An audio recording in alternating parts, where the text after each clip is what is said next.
حیرت کی بات ہے کہ قرآن مجید کے 30 پاروں میں حضرت ابراہیم علیہ السلام کا بار بار اللہ نے ذکر فرمایا ہے۔ ان کی باتیں، ان کی گفتگو، ان کا مناظرہ، ان کا آگ میں جانا، ان کا اپنی قوم کو سمجھانا، حضرت ابراہیم کی جو رب نے آزمائش کی اس کا ذکر کرنا، 60 سے زیادہ آیات میں ان کا ذکر ہے، اور ایک پوری سورہ ابراہیم جناب ابراہیم کے نام کی قرآن پاک میں موجود ہے۔ حضرت ابراہیم علیہ السلام کا بیٹے کے لیے دعا مانگنا، پھر بیٹے کا پیدا ہونا، پھر بیٹے کا جوان ہونا، پھر اس بیٹے کا وادی غیر ذی زارعین میں اپنی ماں سمیت حضرت ابراہیم کا چھوڑ کے آنا، پھر اس بیٹے کا جوان ہونا، پھر اس کا ذبح ہونا، ہر چیز ہی قرآن نے بیان کی۔ پھر حضرت ابراہیم کا رب نے امتحان لیا، اس کا ذکر کیا۔ حضرت ابراہیم علیہ السلام نہ یہودی تھے نہ عیسائی تھے، وہ تو مسلمان تھے، ہر مشرک سے جدا تھے۔ بار بار قرآن پاک نے انہیں حنیف کہہ کے بیان کیا۔ اتنی باتیں بیان کی، اتنا ذکر کیا، اتنا حسن ہوا کہ جناب ابراہیم علیہ السلام کی محبت ہر قرآن مجید کو پڑھنے، سننے، ایمان رکھنے والے کے دل میں بیٹھتی گئی، اور پھر حد ہو گئی۔ رب کریم نے فرمایا واتخذ اللہ ابراہیم خلیلا، فرمایا اللہ نے ابراہیم علیہ السلام کو اپنا گہرا دوست بنا لیا ہے۔ خلیل کا معنی اعلیٰ حضرت نے بیان کیا، گہرا دوست، گہرا۔ قربان جائیں میرے رسول کریم نے، آقا دو عالم نے، نبی رحمت نے، سرور سروراں، شاہ حسینہ آقا کریم صلی اللہ علیہ وسلم نے فرمایا لوگو، میں جو تمہارے سامنے موجود ہوں تو میں بھی حضرت ابراہیم کی دعا بن کے آیا ہوں۔ اور حضور فرمانے لگے حضرت ابراہیم کے بالکل مشابہ تم نے دیکھنا ہونا صورت اور سیرت میں، تو فرمایا میں سب سے زیادہ حضرت ابراہیم سے ملتا جلتا ہوں۔ اتنی محبت۔ اب مجھے بتائیے حضرت ابراہیم کا یہ والا تذکرہ سن کے مسلمانوں کے دلوں میں ان کا کتنا کو پیار بیٹھ جاتا ہوگا، کتنی کی محبت چمکتی ہوگی، کتنا کو رنگ نکھرتا ہوگا۔ اور دل ہے کہ قرآن مجید پڑھنے والے کا دل، قرآن کو سمجھنے سیکھنے والے کا دل مائل ہو جاتا ہے حضرت ابراہیم کی طرف۔ ان کی باتیں، ان کے تذکرے، ان کی گفتگو اور ان کی سیرت کو بار بار پڑھنے کو جی چاہتا ہے، محو ہو جانے کو دل کرتا ہے۔ اتنا اللہ نے حضرت ابراہیم سے پیار فرمایا ہے، اور متعدد مقامات پر ان کے تذکرے قرآن پاک میں موجود ہیں۔ ہمارا یہ ذہن ہونا چاہیے، ہماری یہ سوچ ہونی چاہیے کہ جن چیزوں کو قرآن پاک اس محبت کے ساتھ بیان کرتا ہے، ہمارے دلوں میں وہ محبتیں پوری بیٹھ جائیں، پوری بیٹھ جائیں۔ ہمارے ہاں مزاج کچھ عرصے سے بنا ہے کہ لوگ کوئی ایسا نام بچے کا رکھنا چاہتے ہیں جو پہلے کسی کا نہ ہو۔ بڑے بڑے نام ڈھونڈ کے لاتے ہیں، ان کے معنی پوچھتے ہیں، بڑا گہرا جا کے وہ سفر کرتے ہیں اور کوئی خاص نام رکھنا چاہتے ہیں۔ میں اکثر کہتا ہوں کہ اولادوں کے نام یا صحابہ کے ناموں پہ رکھو، یا اہل بیت اطہار کے ناموں پہ رکھو، اور زیادہ برکت لینی ہو تو انبیاء کرام کے ناموں پہ رکھو۔ تھوڑا سا پیچھے جائیں آپ، تھوڑا سا پیچھے، تو ہمارے کتنے بزرگوں کا نام ابراہیم ہوتا تھا، کتنوں کا اسماعیل ہوتا تھا، کتنوں کا اسحاق ہوتا تھا۔ یہ کتنے ذوق والے لوگ تھے کہ انہوں نے ان تذکروں سے محبت کی، ان ناموں سے پیار کیا، ان ناموں کو انہوں نے حرز جاں بنایا۔ میں آپ کو ذاتی بات بتاتا ہوں، ایک دفعہ مجھ سے کسی نے نام پوچھا تو میں نے کہا کہ بچی کا نام ہاجرہ رکھ لو۔ کہنے لگے یہ تو بزرگ عورتوں کا نام ہوتا ہے۔ تو میں نے کہا رکھ لو، یہ بھی بزرگ ہو ہی جائے گی ایک دن۔ بھائی بچی نہیں بزرگ ہونا ہے نا، لیکن وہ مطلب یہ تو بزرگوں کے نام ہے، یہ تو وڈیرے والا نام ہے۔ تو میں نے کہا کہ آپ دعا کریں نا کہ اللہ تعالیٰ اسے جوان بھی کرے، پھر عمر لمبی دے، وہ وقت بھی آئے کہ جس میں لوگ اسے بزرگ بھی کہیں۔ ان ناموں کو اب ہم نے کیا نام سمجھ لیا ہے کہ یہ تو وہ بزرگوں کے نام ہے۔ ان لوگوں کی دلچسپیاں، ان لوگوں کا پیار ہماری طبیعت میں۔ حضرت ابراہیم علیہ السلام نے نا اپنی ساری حیات مبارکہ لوگوں کو دین کا صحیح سبق پڑھاتے گزاری۔ عقائد جو ہوتے ہیں نا، ان کی پختگی انسان کو پختہ کرتی ہے۔ جب تک لوگ نظریاتی طور پر پختہ نہیں نہ ہوتے، وہ زندگی میں کسی شعبے میں بھی مومن بن کے وقت نہیں گزار سکتے۔ لوگوں کا عقیدہ توحید و رسالت اگر پختہ ہو جائے عقیدہ توحید و رسالت اگر مضبوط ہو جائے تو یہ جتنے لوگ پریشان ہوتے ہیں کہ پتہ نہیں کوئی جادو آ گیا ہے، پتہ نہیں کوئی سازش ہو گئی ہے، پتہ نہیں کوئی نظر لگ گئی ہے، پتہ نہیں فلانا میرے خلاف کیا کر رہا ہے، ان ساری آزمائشوں سے بندہ باہر آ جاتا ہے، عقیدہ ہی بڑا مضبوط ہے۔ اور جب انسان ڈرنے لگ جاتا ہے سانپ سے تو پھر ایک وقت آتا ہے وہ رسیوں سے بھی ڈرتا ہے۔ حضرت ابراہیم علیہ السلام ہو یا جتنے بھی انبیاء کرام گزرے ہیں یا جتنے بھی ہمارے پاس آسمانی وحی کی تبلیغ کرنے والے نبی گزرے ہیں، ان سب نے عقیدہ توحید کی مضبوطی لوگوں کو سکھائی۔ کچھ عرصے سے لبرل لوگوں نے اور بعض دین بیزار لوگوں نے اس طرح کر کے دین بیان کرنا شروع کیا ہے کہ ایک پورا فتنہ دنیا کے اندر آ گیا ہے۔ وہ فتنہ کون سا ہے؟ عقل کو زیادہ استعمال کرنے کا فتنہ، کہ یہ چیز میری عقل نہیں مانتی لہذا میں قبول نہیں کرتا۔ وہ لوگ پھر آہستہ آہستہ دور نکل جاتے ہیں۔ دین اسلام روحانی دین ہے، تو بعض عقلی دلائل جن سے بندے کو پوری طور پر سمجھایا جا سکے، سکھایا جا سکے، حضرت ابراہیم علیہ السلام ان کا بار بار بیان فرماتے۔ دیکھیں، رب وہ ہوتا ہے جو حی بھی ہو قیوم بھی ہو۔ رب کی شان یہ ہے نہ اسے نیند آتی ہے نہ اسے اونگ آتی ہے۔ رب کی شان یہ ہے کہ وہ ہر وقت، ہر لمحہ، ہر گھڑی اپنے بندوں کو دیکھتا ہے۔ وہ ہر ایک کی ضروریات سے آگاہ ہے، کسی کو کتنا چاہیے، کب چاہیے، کیا چاہیے، مالک ہر وقت جانتا ہے۔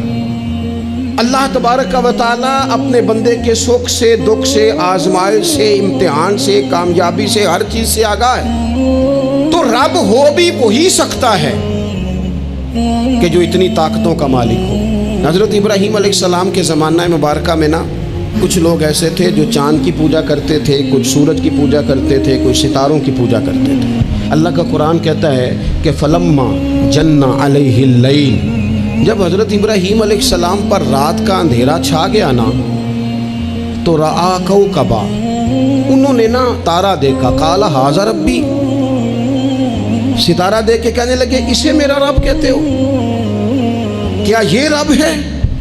فلما افلا، بس جب وہ ڈوب گیا، قالا لا احب الآفلین، کہنے لگے میں ڈوبنے والوں کو پسند نہیں کرتا۔ چمکتا ستارہ تم نے اسے خدا کہا، اور جب وہ ڈوب گیا تو فرمانے لگے یہ بھی کوئی رب ہو سکتا ہے جو شام کو چڑھے اور سویرے ہو ہی نہ، یہ کیسے رب ہو سکتا ہے؟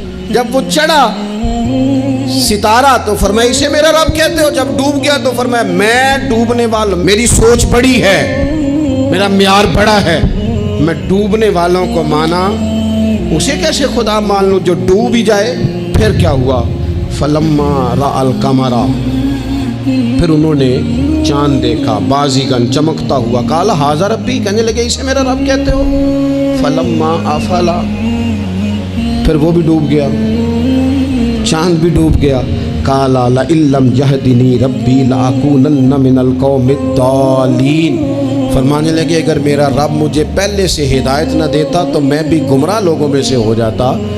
وہ چاند جو رات کو چڑھا اور سویرے ملا ہی نہیں، وہ کیسے خدا ہو سکتا ہے؟ خدا تو وہ ہے کہ جس کو جب پکارو وہ پکار کو سنے، وہ میدان میں بھی سنے، وہ گھر میں بھی سنے، وہ اندھیرے میں بھی سنے، وہ روشنی میں بھی سنے۔ وہ ایسا مالک ہے کہ جس کا دیا ہوا رزق ماں کے پیٹ میں بھی پہنچے اور اس کی دی ہوئی زندگی قبر میں بھی بندے کے ساتھ چلی جائے، قبر کے اندر بھی بندہ اٹھ کے بیٹھ جائے خدا کی دی ہوئی توفیق سے، وہ رب ہے۔ پھر جب سورج کو چمکتے ہوئے انہوں نے دیکھا، قال ھذا ربی ھذا اکبر، کہنے لگے کیا اسے میرا رب کہتے؟ یہ تو بڑا بھی ہے، سورج تو بہت بڑا، اسے رب کہتے ہو؟ فلما افلت، پس جب وہ بھی غروب ہو گیا، قال یا قومی انی بریء مما تشرکون، فرمانے لگے لوگو میں بری ہوں اس سے جو تم رب کے ساتھ شریک ٹھہراتے ہو، میں ان سب سے بری ہوں۔ تو آپ پھر کیا ہیں؟ کہنے لگے انی وجہت وجہی للذی فطر السماوات والارض حنیفا وما انا من المشرکین، کہنے لگے میں نے ہر باطل سے جدا ہو کے اپنا منہ اس رب کی طرف کر لیا ہے جو زمین و آسمان کو پیدا کرنے والا ہے۔ اور میں مشرکوں میں سے نہیں ہوں. میں نے اپنا منہ اپنے رب کی جانب کیا, میں نے اپنی توجہ اس طرف کی ہے جو زمین و آسمان کو پیدا کرنے والا ہے. تو حضرت ابراہیم علیہ السلام بار بار اپنی قوم کو نشاندہی کرتے, بتاتے کہ یہ جن چیزوں کو تم رب مانتے ہو یہ اس قابل نہیں ہیں. اور آپ نے اس کے کئی مظاہر بیان کیے. آپ نے ان سے کہا کہ ان بتوں کی پوجا کرتے ہو جو نہ نفع دے نہ نقصان دے, ان کے سامنے جھکتے ہو, نہ تمہاری آواز سنے نہ بات سنے. دنیا میں ڈھیر ساری بت پرستی ہے آج بھی, اور مسلمانوں کو حاجت ہے کہ وہ قرآن مجید کی آیات کو یاد کریں. حضرت ابراہیم علیہ السلام کے ان دلائل توحید کو وہ ازبر کریں. اقبال کہنے لگے کہ اگرچہ بت ہیں جماعت کی آستینوں میں, مجھے ہے حکم اذاں لا الہ الا اللہ. اور کہنے لگے یہ دور اپنے ابراہیم کی تلاش میں ہے.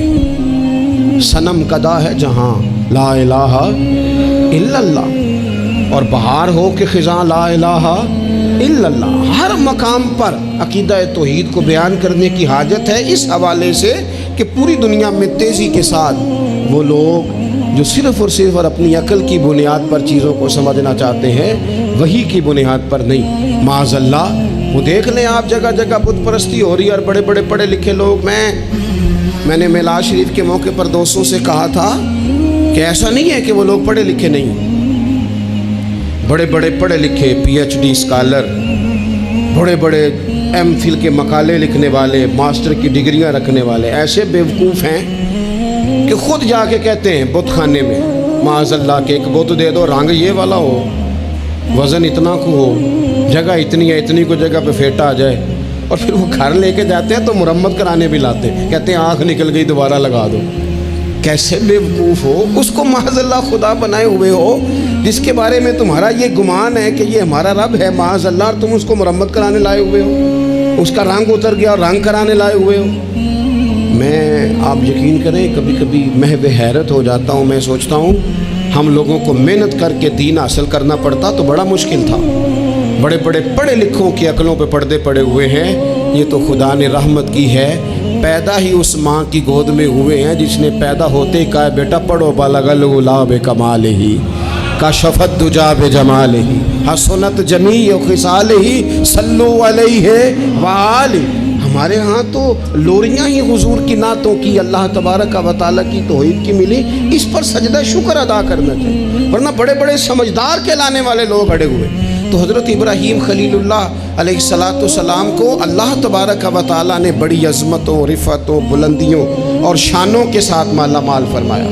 چونکہ ان کا اتنا زیادہ ذکر ہے قرآن پاک کے اندر, احادیث صحیحہ کے اندر, حضور کے مقدس فرامین کے اندر, تو حضرت ابراہیم علیہ السلام کی سیرت مبارکہ ہمیں سیکھنی چاہیے. ایک تو قرآن مجید جو ہمیں ان کے تذکرے سناتا ہے, بتاتا ہے, اس پر ہمیں توجہ دینی چاہیے, اور ایک یہ کہ دیکھنا چاہیے کس چیز کے اوپر زیادہ ان کا مزاج تھا.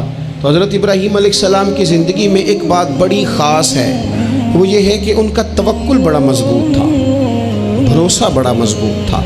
ہمارے ہاں ٹوٹتے بکھرتے لوگوں کے خیالات, اور جس چیز سے سب سے زیادہ لوگ پیچھے ہٹتے جا رہے ہیں معاذ اللہ تعالیٰ, وہ یقین کی کمزوری ہے, عدم اعتماد. یعنی آپ نے سوٹ پہن لیا ہے, آپ نے اپنی مرضی کا رنگ پسند کیا ہے, آپ نے اپنی مرضی کے درزی سے سلوایا ہے, آپ نے اپنے طریقے سے اسے استعمال کیا ہے, لیکن پھر بھی آپ چاہتے ہیں کہ ہر بندہ کہے بڑا اچھا لگ رہا ہے, جب تک 100 بندہ نہ کہے طبیعت مطمئن ہی نہیں. سارے نہ جب تک کہے مان, کسی ایک نے کوئی بات کر دی تو جناب ہو سیانا بیانا نوجوان پڑھا لکھا وہ کہتا ہے پتہ کرو میں ٹھیک نہیں لگ رہا. تو یہ آپ چھوڑ دیں, اتنے کمزور ہو جائیں گے آپ. یہی حال اللہ ماشاءاللہ خواتین کا ہے. اس طرح تو انسان دن بدن کمزور ہوتا ہے. 95 لوگوں نے آپ کی تعریف کی, 4-5 لوگوں نے تنقید کر دی, تو اتنوں کو تو کرنی بھی چاہیے تھی, اگر نہ کرتے تو نظر لگ جاتی. 2-4 تو ویسے بھی ہونے چاہیے, تبھی تو انسان جچتا نظر آتا ہے. تو میرے بھائی اتنا زیادہ جو لوگ کمزور پڑ جاتے ہیں, توکل سے نکل آتے ہیں, اور پھر ذرا حالات خراب ہوئے نہیں, ذرا ساری زندگی میٹھا کھانے کو ملا, بڑے خوش تھے, بڑے اچھے تھے, لیکن اس میٹھے میں سے ایک بادام کڑوا نکل آیا, صرف ایک بادام, تو کیا آپ اس سارے میٹھے کو ہی غلط کہہ دیں گے؟ بھئی نکل ہی آتا ہے، کبھی کچھ ایسا ہو بھی جاتا ہے، نہ چاہتے بھی ہو جاتا ہے، موڈ خراب کر لیں گے آپ، حد کر دیں گے۔ میں ایک دفعہ ایک ہوٹل میں تھا دوستوں کے ساتھ، کھانے کے لیے انہوں نے پیغام دیا،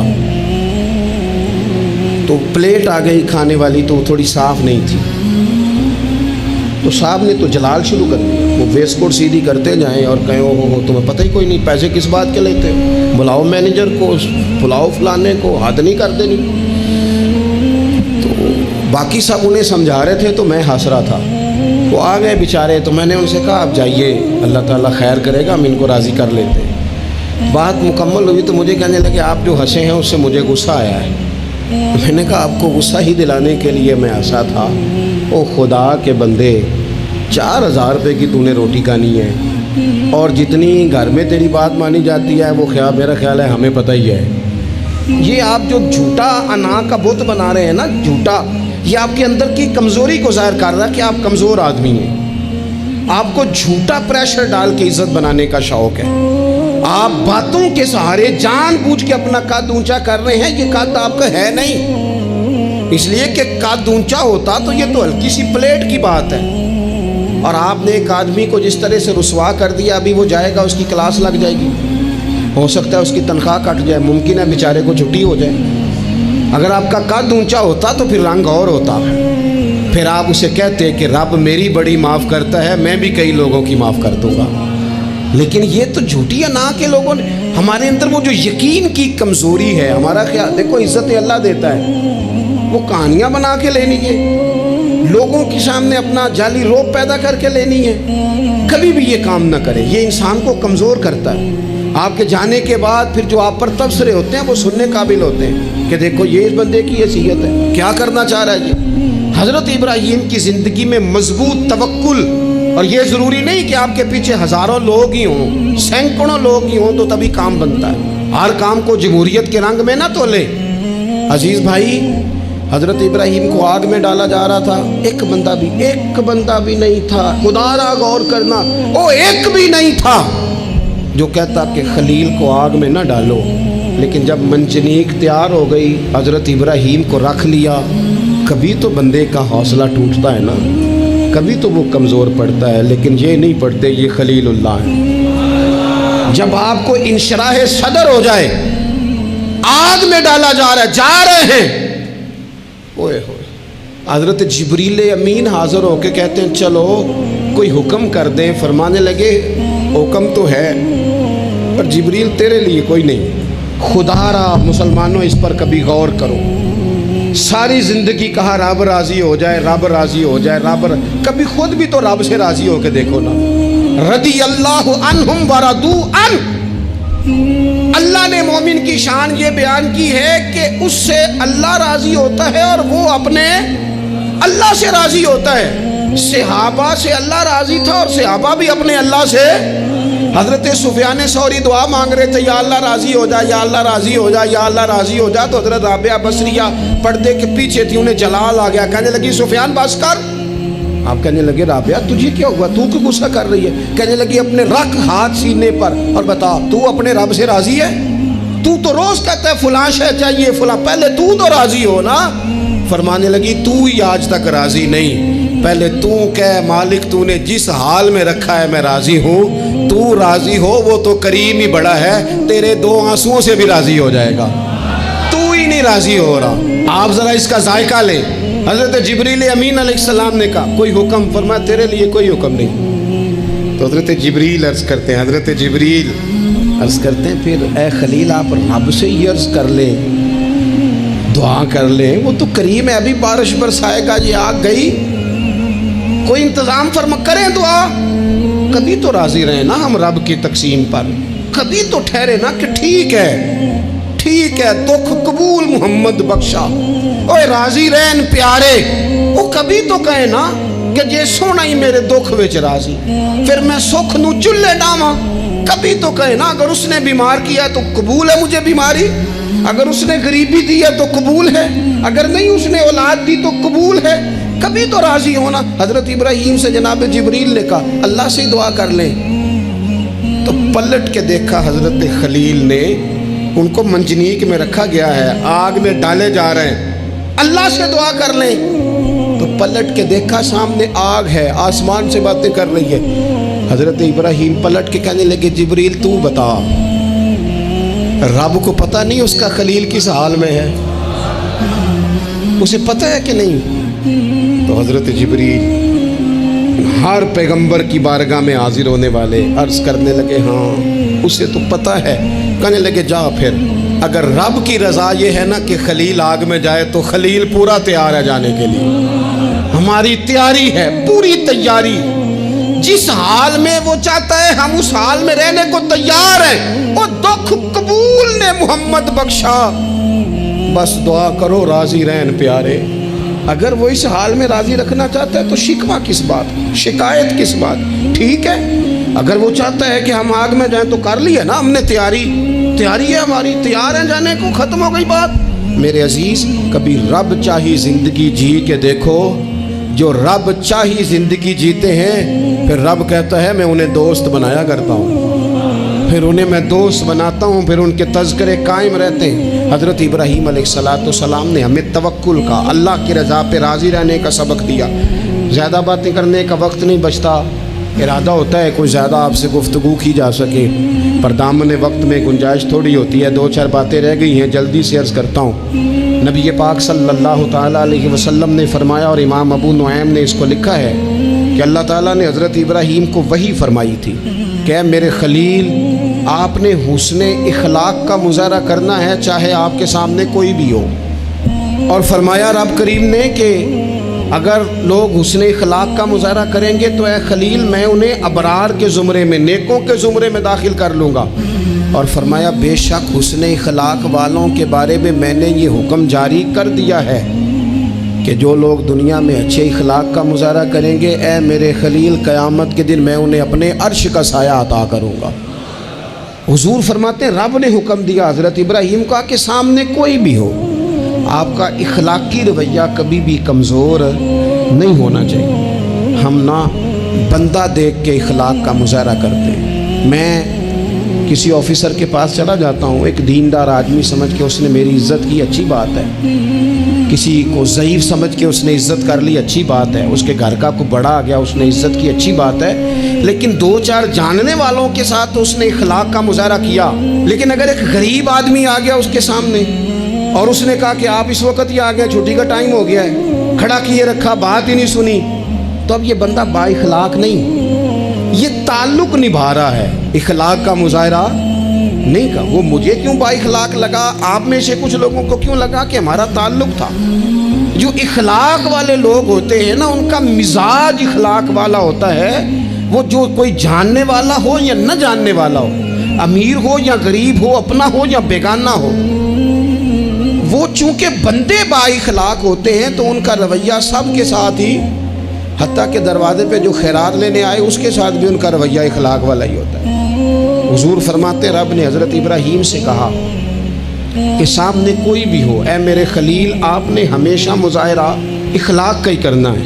حضرت ابراہیم علیہ السلام کی زندگی میں ایک بات اور بہت زیادہ تھی، وہ تھا مقام تسلیم و رضا، ہر وقت بات ماننا، اپنے رب کی رضا کی ہر بات۔ ایک لفظ آپ بڑے ذوق سے پڑھا کرتے تھے، حسبنا اللہ و نعم الوکیل، کہتے تھے میرا رب ہی میرے لیے کافی ہے اور وہ بڑا ہی کارساز ہے۔ میں نے اپنے مالک کی ہر بات کو ماننا۔ اللہ نے جو والا حکم حضرت خلیل کو دیا نا اسے سونا کر کے، صحیح کر کے۔ ہمارے ایک استاد تھے، وہ کہا کرتے تھے اپنے شاگردوں کو، کہتے تھے پتر لولے لنگڑے کام نہ کریا کرو۔ استاد جی کیا مطلب؟ وہ کہتے تھے کام تانگ ہو کے بھی ہو ہی جاتا ہے اور خوش ہو کے بھی ہو ہی جاتا ہے، چہرے پہ شکن ڈال کے بھی ہو جاتا ہے، راضی ہو کے بھی ہو، استاد کو ستا کے بھی سبق سنائی دینا ہے اور خوش ہو کے بھی، تیاری کر کے بھی۔ والد کی بات ماننی ہے، اماں نے کام پہ بھیجا مان تو لینا ہی ہے، لیکن پہلے کہنا ہے آپ بڑے کو کہتے نہیں، ساری ذمہ داریاں میری ہیں، ہر بوجھ میرے اوپر ہے، ڈیوٹیاں ساری میں نے ہی کرنی ہیں، فلانا ایسے ہے، فلانا ایسے ہے۔ میں نے خانقاہوں آستانوں پہ شاگردوں میں دیکھا ہے لوگ شرطیں رکھ کے فرما برداری کرتے ہیں، شرطیں رکھ کے کہتے ہیں پہلے میری مرضی کے مطابق نظام ہو تو پھر میں آستانے کا استاد خانے کا فرما بردار ہوں، کیونکہ میری مرضی کا نہیں، لہٰذا میں فرما بردار۔ یہ لولا لنگڑا نظام ہے۔ جو نظام ہوتا ہے تسلیم و رضا کا، اس میں بندہ بس کام جو کرتا ہے تو ہنس ہنس کے کر لیتا ہے۔ پھر بڑا تھکاوٹ والا کام بھی ہو، بندہ ہنس ہنس کے کرے تو اسے وہ کام بوجھ محسوس نہیں ہوتا، اس کو صحیح کر کے کرے۔ حضرت ابراہیم کی زندگی مقام تسلیم و رضا والی۔ تیسری بات، حضرت ابراہیم علیہ السلام کی زندگی میں جو بہت زیادہ ہے نا، وہ پتہ کیا ہے؟ حضرت ابراہیم مہمان نواز بڑے تھے، سخی بڑے تھے۔ حضرت ابراہیم علیہ السلام کے بارے میں نبی پاک صلی اللہ تعالیٰ علیہ وسلم نے فرمایا، سب سے پہلے جس بندے نے کسی کی مہمان نوازی کی تھی نا، وہ حضرت ابراہیم علیہ السلام۔ اس کا ایک معنی علماء نے یہ بھی اس حدیث کا بیان کیا کہ جس نے سونی کر کے، مسجع کر کے، خوبصورت کر کے، تیار کر کے، عزت کے ساتھ، آنر کے ساتھ کسی مہمان کو سب سے پہلے کسی نے اس اہتمام سے کھانا کھلایا، وہ حضرت ابراہیم علیہ السلام۔ زبردست مہمان نواز تھے، زبردست۔ اپنے گھر کے 4 دروازے بنائے ہوئے تھے، 4، اور فرماتے تھے میری خواہش ہے کہ چاروں طرف سے مہمان آئیں، روٹیاں پکتی رہیں، دنیا کھاتی رہے، دنیا آوے کھا کھا جاوے، راضی ہوئے بلا، آئیں لوگ کھائیں، یہ میری خواہش ہے۔ روٹی کھلاؤ، روٹی کھلاؤ، روٹی کھلاؤ، لنگر کھلاؤ۔ حضور صلی اللہ علیہ وسلم سے پوچھا گیا، یا رسول اللہ بہترین مسلمان کون ہے؟ تو حضور نے فرمایا جو سلام لینے میں پہل کرے اور کھانا زیادہ کھلائے، کھانا کھلائے، جس کا مزاج ہو کھانا کھلانے کا، طبیعت ہو کھانا کھلانے۔ حضرت ابراہیم علیہ السلام اتنی مہمان نوازی کرتے کہ نبی پاک صلی اللہ علیہ وسلم نے فرمایا، یہ ترغیب و ترہیب میں موجود ہے۔ حضور علیہ السلام نے فرمایا کہ اللہ تعالیٰ نے حضرت ابراہیم علیہ السلام سے ایک دفعہ فرمایا، ابراہیم یہ جو آپ کو اپنا خلیل بنایا ہے نا، یہ اس لیے بنایا ہے کہ آپ کے دل مخلوق کے حق میں بڑے نرم ہیں، آپ مہمان نوازی بڑی کرتے ہیں، اور کبھی کبھی مشکل حالات ہوتے ہیں نا، ٹف حالات، ان میں بھی مہمان نوازی کرتے ہیں، ان میں بھی پانی پلاتے، کھانا کھلاتے، لوگوں کو اس دور کی ضروریات کے مطابق لوگوں کو دیکھتے۔ ہمارے نا پورا باب ہے حدیث پاک میں، بخاری مسلم میں، کہ بندہ ہمیشہ دل کا غنی ہوتا ہے۔ دلوں میں کبھی گنجائش بن جائے نا، دلوں میں، تو جیبوں میں بھی اللہ بنا ہی دیتا ہے۔ اپنے دلوں میں گنجائش بنائیں لوگوں کے لیے، اپنی طبیعتوں میں گنجائش۔ ہماری طبیعتوں میں گنجائش نہیں ہوتی، اللہ تعالیٰ بعض بندوں کو نواز دیتا ہے، انہیں چاہیے کہ وہ گنجائش رکھیں، کشادہ کریں اپنے دل کو، سینے کو۔ حضرت ابراہیم علیہ السلام نے نا ایک دفعہ قحط ہو گیا تھا، تو مہمان تو اب آئے بیٹھے تھے، بلکہ ان دنوں میں مہمان زیادہ بڑھ جاتے ہیں، کئی دفعہ زیادہ لوگ آ جاتے ہیں۔ اب وہ قحط کا زمانہ تھا، بہت ساری جگہوں پہ فصل ہی نہیں تھی، اناج ہی نہیں تھا، تو مہمان زیادہ ہو گئے۔ اب حضرت سارہ جناب ہاجرہ گھر میں موجود ہیں اور لوگوں کی لائنیں لگی ہوئی ہیں۔ حضرت ابراہیم علیہ السلام کا مصر میں ایک دوست تھا، حضرت حکیم الامت نے اس کو لکھا ہے، آپ نے نا اس کو کچھ سامان بھیجا، بوریاں بھیجی، فرمایا یار تیرے پاس گندم ہے تو ذرا گندم کی بھر دے بوریاں، مہمان بڑے آ گئے ہیں، روٹی کھلانی ہے لوگوں کو۔ حضرت ابراہیم نے وہ چند بوریاں اپنے اس مصری دوست کی طرف بھیجیں کہ گندم کی بھر دو، مہمان زیادہ آ گئے ہیں تو یہاں تو قحط ہے۔ اب وہاں جب گئے لینے کے لیے خدام اونٹ لے کے، بوریاں لے کے، تو اس نے کہا جی غلہ تو یہاں بھی ختم ہو گیا، اب یہ خالی بوریاں لے کے واپس آ رہے ہیں۔ اب ان جانے والے خدام کو بھی پتہ تھا، جو قریب رہنے والے ہوتے ہیں وہ خانقاہوں کے، آستانوں کے، مدارس کے، مراکز کے مزاج سے بھی آگاہ ہو جاتے ہیں۔ ان کو پتہ تھا کہ اب مہمان تو بیٹھے ہیں، بیسیوں، درجنوں، سینکڑوں، تو سب کو پتہ ہے کہ بھئی گندم آ رہی ہے، مصر سے آنا ہے تو کھانا ملنا ہے۔ اب بوریاں جب خالی آئیں گی تو بڑا مسئلہ بن جائے گا، ان کے تو دل کمزور پڑ جائیں گے۔ انہوں نے کہا کہ تسلی دیتے ہیں، ان کو تسلی دیتے ہیں۔ رستے میں نا کچھ ریت بوریوں میں بھر لی تاکہ فوری طور پہ دیکھنے والے پریشان نہ ہوں، ریت بھر کے لے جاتے ہیں اور پھر جا کے آرام سے رکھ دیں گے۔ پھر حضرت ابراہیم سے گزارش کریں گے، غلہ نہیں ملا، وہ ایک خوبصورت سا آواز کریں گے، لوگوں کو دلوں کو تسلی ہو جائے گی اور پھر اگلا بندوبست کر لیں۔ اب وہ بوریاں ساری کی ساری ریت سے بھری رکھی۔ حضرت مفتی احمد یار خان صاحب رحمۃ اللہ علیہ نے لکھا ہے کہ وہ بوریاں لا کے جب لوگوں نے آتے دیکھی بوریاں تو طبیعت لوگوں کی کئی دنوں کا کھانا نہیں کھایا تھا، حشاش بشاش ہو گئیں، بچے بوڑھے بیمار سبھی کے دل تسلی میں آ گئے کہ آج کھانا ملے گا. بوریاں کونے میں رکھ دیں. حضرت ابراہیم آرام فرماتے کہیں یا کسی ذکر و فکر کی مصروفیت میں مشغول تھے, ظاہراً انہیں بتایا نہ گیا. اب وہ جہاں گندم رکھی جاتی تھی وہاں جا کے وہ ریت کی بوریاں رکھ دیں. وہ خدام وہاں سے ہٹ گئے چونکہ وہ گھر کا حصہ تھا. اب جناب حاجرہ حضرت سارہ اٹھیں, ریت والی بوریاں جب کھولیں تو بہترین گندم نکلی اندر سے. اللہ تعالیٰ جب رزق دیتا ہے تو پھر بغیر, اور واللہ خیر الرازقین, بہترین رزق دینے والا اللہ ہے, سب سے بہتر رزق دینے والا. وہ کھولا ان کو, بہترین گندم نکلی. انہوں نے فوراً کنیزیں جو تھیں ان کو بلایا, گندم پیس لی گئی. اسی وقت کھانا پکنے لگا. حضرت ابراہیم تشریف لائے, کھانا چل رہا ہے, لوگ لنگر کھا رہے ہیں. اب وہ خدام بھی پریشان تھے کہ بھئی ہم تو لائے تھے ریت, یہ گندم کیسے آ گئی. حضرت سارہ اور جناب حاجرہ قریب آئیں تو خواتین بعض اوقات گھر والوں کو گائیڈ کرتی ہیں کہ یہ والی سبزی بڑی اچھی تھی, یہ والے چاول بڑے اچھے ہیں, یہ جو گندم آپ لائیں یہ بڑی اچھی ہے. تو وہ تھوڑی سی گندم ہاتھ میں پکڑی جناب حاجرہ نے, جناب سارہ نے, حضرت ابراہیم کے سامنے کر کے کہا یہ جو آپ کا مصری یار ہے نا, یہ جو مصری یار نے گندم بھیجی ہے نا, مصری یار نے, کیا بات ہے, خوشبو بھی اعلیٰ ہے, پکانے میں بھی اچھی ہے, 2 لقمے روٹی کے چکے ہیں, ذائقہ بھی کمال ہے, یہ جو آپ کا مصری یار ہے. حضرت ابراہیم کہنے لگے چپ کر جا, یہ مصری یار نے نہیں بھیجی, یہ میرے عرشی یار نے بھیجی ہے. واتخذ اللہ ابراہیم خلیلا, وہ جس نے کہا نا ہم نے ابراہیم کو گہرا دوست بنا لیا ہے, یہ اس نے بھیجی ہیں. اس کو پتا تھا کہ جناب خلیل نے کوئی ذات کے لیے نہیں منگائی, اسی کی مخلوق کے لیے منگائی ہے. تو یہ عرشی یار نے بھیجی ہیں, عرشی یار نے.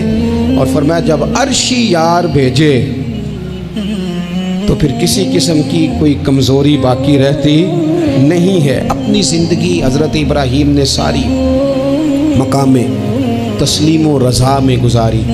میری آپ حضرات سے گزارش ہے, میں کئی جمعوں سے کہہ رہا ہوں, اس لیے کہہ رہا ہوں کہ میرے پاس لوگ آتے ہیں دعاؤں کے لیے, کہہ دیتے ہیں اچھا آدمی جان کے, لوگ بڑے پریشان ہیں, غریبی, کمزوری, مہنگائی, اس کے علاوہ بھی کچھ آزمائش رہتی ہے لوگوں پر. ہر آدمی ہی محنت کرتا ہے لیکن ضروری نہیں سب کی محنت بارآور بھی ہو. اللہ تعالیٰ نے بعض لوگوں کو بعض کا ذریعہ بنایا ہوتا ہے. دلوں کو کبھی تنگ نہ کریں, طبیعتوں میں کبھی تنگی پیدا نہ کریں. اور سب سے ضروری بات جو اس ساری گفتگو کے بعد آپ سے عرض کرنی ہے, دنیا داروں سے امیدیں نہ لگائیں. غریبوں سے, کمزوروں سے عرض کروں گا کہ امیدیں, ذریعہ دنیا دار بنیں گے لیکن وہ بھی جب رب چاہے گا. اپنی امیدیں اپنے رب کریم سے وابستہ کریں, اس لیے کہ رب جب بندوبست کرتا ہے تو پھر بغیر حساب کتاب بھی کرتا ہے. وہ سب سے بہترین اہتمام کرتا ہے.